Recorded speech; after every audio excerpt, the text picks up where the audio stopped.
Once upon a time in a quiet town, there lived a peculiar old man named Mr. Clyde. Mr. Clyde was the self-appointed, world's best lawn expert and took his job very seriously. Every morning, he would wake up at 6 o'clock sharp, put on his faded green overalls, and march into his yard, armed with a ruler, a pair of scissors, and a watering can.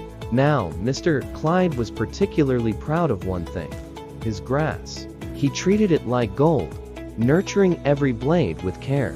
He would measure each blade of grass, trimming them to the perfect length. He even had names for each patch of his yard: the Grassland Grove, the Emerald Isle, and the Velvet Valley. Neighbors thought he was completely off his rocker, but they all agreed he had the greenest, most perfect lawn in town. One morning, disaster struck. A sign appeared in the yard across the street. "Yard sale today." It read in big, bold letters, but it wasn't just any old yard sale. No, this was Mrs. Jenkins' annual yard sale, and it was an event. The townsfolk showed up in droves, parking their cars all over the neighborhood, including Mr. Clyde's pristine lawn. He watched, horrified, as one minivan rolled a tire onto the Emerald Isle. Mr. Clyde gasped.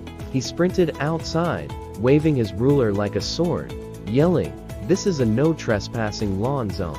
A group of kids pointed and laughed, daring each other to run across his yard. With every step they took, Mr. Clyde's heart broke a little. Mrs. Jenkins tried to apologize, but Mr. Clyde wouldn't have it. "This is lawn abuse," he declared, pointing a shaky finger and calling the authorities. The local police officer, who happened to be his cousin Fred, showed up. After hearing the tale of the trampling travesty, he patted Mr. Clyde on the back and handed him a bright orange lawn safety cone. "Stick this on the corner and people will keep off," Fred assured him. Feeling somewhat mollified, Mr. Clyde planted the cone in the middle of his lawn and put up a sign, "Beware of lawn rage." For good measure, he roped off the entire yard with string. He watched proudly as the shoppers obeyed his protection measures and stuck to the sidewalk. The next day, Mr. Clyde awoke to find his beloved grass was finally safe again. But there, next to his new lawn safety zone sign, stood a new, hand-painted sign from Mrs. Jenkins. "Yard protection consultation, Mr. Clyde's services, now available." He was horrified, but he was also kind of flattered, and so, reluctantly, Mr. Clyde became the town's unofficial lawn bodyguard. People even started hiring him to scare off squirrels or pigeons.